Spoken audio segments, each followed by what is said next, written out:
But as I was looking at these, I knew in that body that I was looking out at the alien enemy ships.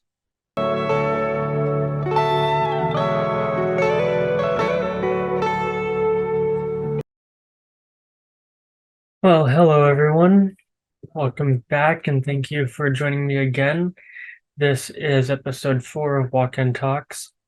My name is Troy J. Bacon, and this episode is going to be about my walk-in awakenings, a bit about my story, so you get to hear about that and the uniqueness of it. So, without further ado, let's get into it. So I talked a bit in, I believe it was the previous video, walk-in symptoms, about some of the symptoms I went through after my walk-in, and um, how they kind of pointed me in the direction of realizing that I'm a walk-in fairly quickly after my walk-in event anyway. And one of the first awakening symptoms, if you could call it that, is one day shortly after my walk-in, I happened to look in the bathroom mirror, and I just happened to actually look into my eyes pretty well. I've always been fairly empathic. My walkout was too. Um, and so he was used to seeing his, um, I guess, his soul emanation through his eyes in the mirror, or the feel of that. And he would also feel energy from other people in their eyes. And yeah, I looked in the mirror and I didn't see what he was used to as himself, or what I thought who I was at the time or something. I saw a different soul, a different person looking back through my eyes at me. And that doesn't happen. Shouldn't. I've never heard of that. Um, and I wasn't afraid of it. It wasn't a menacing presence or anything like that, but it was just a different soul essence.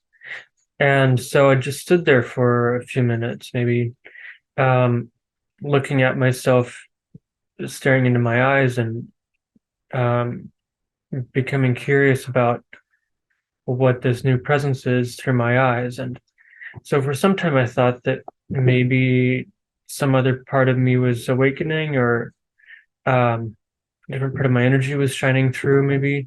But then, as I was also learning that I'm a walk-in at around that time, I put that together as part of my walk-in awakening. And so the soul that's coming through my eyes right now is completely me as the walk-in. I don't see that difference anymore. So that was one of the first awakening signs. That that was like a few days after my walk-in, maybe, um, back in November of 2020, probably mid-November at that time, because my walk-in happened on November 11th of 2020, a month and um, 2 weeks or so, a month and 10 days before the Christmas star that happened on December 21st, 2020. And so I was actually born, or reborn, with a new astrology chart, um, with Saturn, Pluto, and Jupiter really close together, dancing around each other in Pluto, it was at the time. And so I have that transformative energy in my astrology chart. This the crazy beauty of being a Scorpio. Anyway, so one of the next interesting awakening visions I saw, I guess you could call it a vision, as I was going through this um, intense confusion, I guess you could call it that, um, a dark night of the soul anyway, and navigating who I am along with learning how to navigate this human world again, this fascist capitalistic society that demands money and tells you you're only worth a certain amount of money. And so, yeah, there was that, a bit of darkness in the beginning. But as I was realizing I was a walk-in, not who I was before the walk-in event or before that being let go from a job, um, I was asking myself, and spirit, I suppose, whoever was listening or whoever could answer, as I was falling asleep one night, who I am, what I am, and where I come from as a walk-in, if that's what I am now. And so it wasn't long, maybe a few minutes after that, as I was drifting into sleep, that I saw what kind of looked like the silhouette of a fairy. Not very distinct, but just sort of like actually pointy legs and pointy arms, and but just sort of like kind of like a fairy essence or fairy feel to it. But it started, I think, as red, and then all like seven or so of the colors of the rainbow um, folded out of it, kind of like cut out paper dolls. And so it was all the colors of the rainbow. And there weren't any noises with it or messages with it at the time, but it was simply just,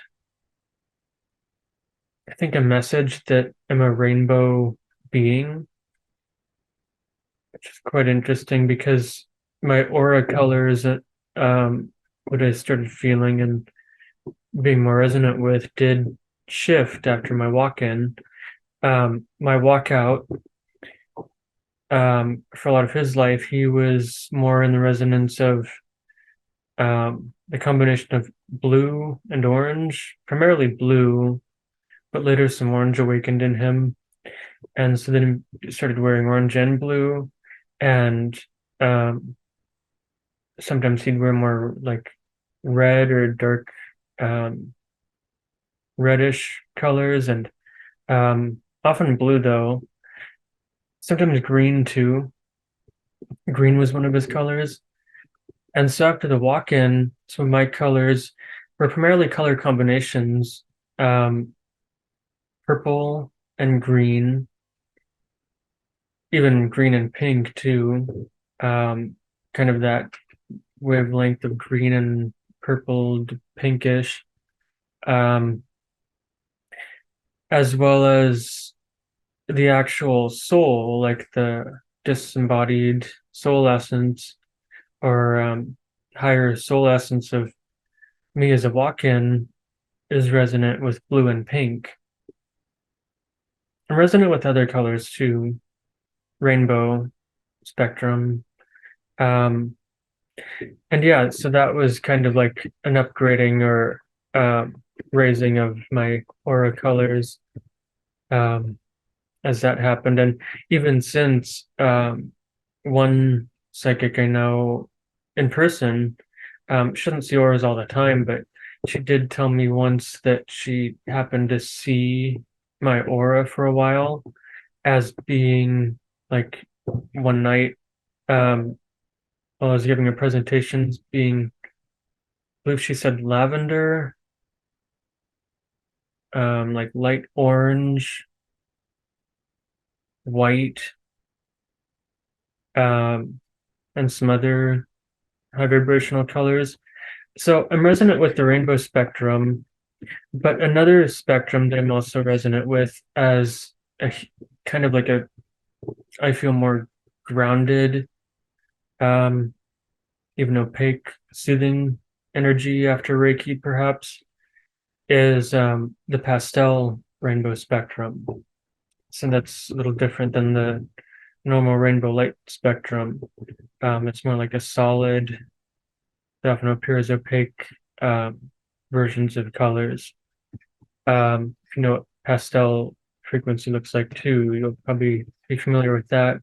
Anyway, so that's what happens with some walk-ins is an upgrade in their aura colors.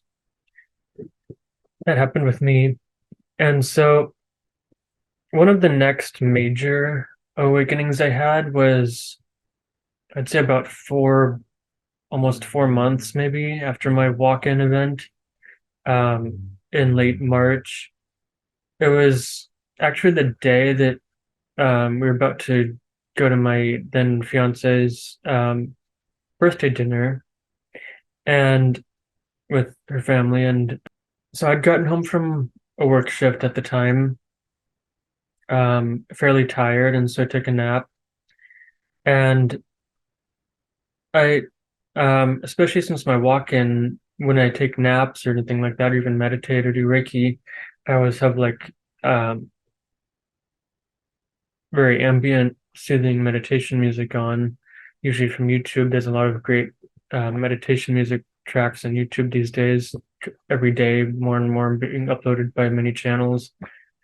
Anyway, so I took a nap, and I believe from my memory, I woke up from the nap as I was having a dream, but I was awakened by my fiance walking in our apartment door at the time, and then she was reminding me that we needed to basically leave right then or shortly after to go to her birthday dinner. And I still remembered quite vividly this very visceral, vivid um, dream, but I don't even know if I can call it a dream. It was more than a dream to me because it felt like I was actually viewing a scene, perhaps of a memory through someone else's eyes. I'd never had that happen before, and I think that's the only time I have had that happen since. But the person's eyes I was viewing it through was my own in a different body. Um, it was so real and so vivid. I just cannot deny that it happened. And it's a memory, but it's not a memory of this earth. It's not a memory of this solar system, even. It's a memory of a different alien world. It took me actually a little bit to figure that out. Actually, not too long. I felt it was an alien world that I was looking at and remembering, but it was more like I just didn't know where it was at the time or why I had that memory and the significance of that.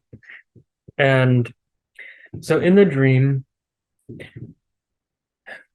I was standing in some sort of a cockpit of a ship. At least that's what it looked and felt like to me, and what I seemed to know it as. And I was looking through some sort of windows out at a scene and looking at a number of airships, kind of like stylized metallic zeppelins, maybe, or flying craft, very large and but of course all metal and spaceships. But as I was looking at these, I knew in that body that I was looking out at the alien enemy ships. It was a type of feeling when I revisited that memory that I was looking at the enemy ships, but I was not captured by the enemies or anything like that. Um, it took me a bit, actually, I think that evening at the dinner, and then later that evening, perhaps when I revisited that, and um, I remembered more about what actually happened and what that was. And so here's another part of this experience. I woke up, we went to dinner, I drove us um, actually to another nearby town. The whole drive there, I was actually a little bit disoriented. Um, not sleep deprived necessarily, but disoriented because I was still overlaid with that memory and that world that I had recalled or revisited. Part of me was still just overlaid with that existence on an alien world. Um, and so on the drive, I made it and I was awake and I still drove us, but I was just not quite focusing and coherent. My mind was just sort of fading in and out between here and that world. And so then it was actually at that dinner, I did order, I think it was um, a vodka spiked alcoholic lemonade or something, but it was just one. It was not a lot. Um, Alcohol doesn't normally make me that disoriented so quickly, but so it's not the alcohol, but throughout the whole dinner, no matter how much water I drank, no matter how much food I ate, I was still just disoriented. And I was having trouble focusing on what people were saying and focusing on the family I was with. I made it by. I was kind of just acting a little bit silent, perhaps, but I made it through and enjoyed the birthday dinner. And but throughout that whole dinner, I was actually, while I was overlaid, I was still remembering more and more about that world, that experience on an alien ship, enemy ship too, and looking at enemy ships. And so what I put together after revisiting that is that that was a commandeered alien ship, and actually the other enemy ships I was looking at were also commandeered and piloted by my crew. I was the general at the time of Sirius A, the Sirius A, essentially what we would call Space Force or military forces, acting under the then ambassador of Sirius A, and also in accordance and permission with the Syrian Council. And so we had these enemy ships, these airships that were commandeered probably from a previous battle, I assume. Um, but we back engineered them enough to be able to pilot them ourselves, as well as we rigged each ship with the technology the Earth is not even allowed to possess at this time. It was a type of bomb. I remember it as being a type of electrical bomb, not nuclear and not explosive, barely, but it was like a type of just little bomb devices rigged all throughout the ships, um, so that they like detonate electricity. Um, and the purpose of why we did that to those ships and then even flew them into the enemy base is because those were Draco ships. Actually, there was a very specific insignia that I saw, very large and clear, um, on the side of the enemy ships in like a golden metallic color. Um, I'll have it on the screen. To me, it looks like a stylized version of three claw marks with a bar over it, like, I don't know, scratch marks or something like that, probably representing their claws. And so these were Draco ships. We were in a war at the time with the Draco, with the Andromedan Greys, or a group of them, and might have been one other group. They were like all teaming up on us, and they wanted our Syrian technologies that were partly engineered and powered by um, copper, platinum, silver, gold. and perhaps some other metals and materials, stuff that we were able to engineer, but they weren't. Anyway, so we flew these ships into the enemy base, um, and then detonated the electrical bombs. It was not a suicide mission because we actually got out of there about a millisecond before the bombs detonated, um, because myself and my crew had teleportation technology that allowed us to teleport back to our home base. And then the bombs detonated, destroying a huge amount of the um, the Draco in their main headquarter base on their planet, wherever that was. Um, and so that was enough of a blow to them that ended the war with Sirius A. What I remembered after that is that as the general who executed this mission and ended the war, then I went back to my home planet, which is named Endara. Then the people actually voted me as the king of Endara. I don't even like that term, but for a while, I guess it was my spirit guides or spirits associated with this, who knew about this, um, or maybe whoever it was, kept repeating in my mind the king of Endara.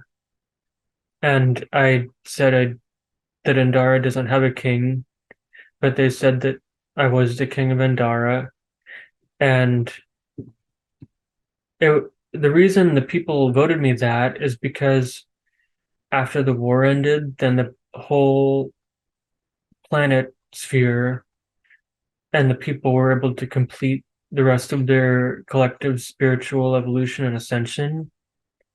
This was about 2.8 million Earth years ago, not so recent, but this was actually the precursor, um, that allowed Sirius and the Syrians to become the very high level, highly advanced spiritual healers and um, teachers that we know them as today. And so I also may as well explain why that mission happened. Later on in my walk in awakenings, I also had a dream that I saw a planet that I knew, the planet, um, a planet that literally got split in half. And in the dream, then there was this gigantic Draco being that was speaking to me, maybe other people too. It felt like speaking to a group of people that I was in. But this Draco giving us a message that we should count ourselves lucky that they did not split more of or all of our planets in half, and they only split one in half. And so then after that dream, I did more past life regression on myself and recalled more of what happened. And the planet that they split in half was my Sirius A birth home planet where I was born as who I was back then. My name was Arel. And in that lifetime, that was just such a traumatic, even infuriating move for them to make. Of course, a lot of my family, as I recall it, was still on that planet. The planet's name was Alalan. It was one of the other well-inhabited planets in that solar system. And because that planet was split, um, as the general, then I approached the Syrian Council, that is like the very head, um, ruler and governor and decision maker of all the Syrian military back then, and also oversaw a lot of just Sirius A in general. But I got the Syrian Council's permission to launch this mission with commandeered Draco ships to destroy a huge number of Draco that fortunately did end the war. I don't know if we had planet splitting technology as Syrians back then. If we did, we chose not to use it because that would put us just as bad as the other guys. But it was after that final blow to the Draco and the war was ended that as a Syrian, by the way, other Syrians were not all three-dimensional and very, very Earth-like in their thinking or emoting and being and practices. A lot of Syrians, almost all Syrians, were at least fourth dimensional by then and above, and so operating on spiritual energy levels and not just as animalistic, immature human types. And so, anyway, I was already fairly empathic and somewhat evolved as a general, spiritually evolved. And so I felt within me that responsibility and also the shockwave of the destruction of those Draco souls just after that mission. And fortunately, that mission was over, the war was over, but I had to go through actually a lot of deep spiritual healing. Fortunately, the Syrians also already had many pyramids and pyramid technology and temple healing technology and practices at the time for me to heal from, help me heal. And so, yeah, I then was damaged spiritually and emotionally from that mission, but fortunately was able to heal. Then I guess was voted the king of Andara. And so that's my Syrian lineage, part of it.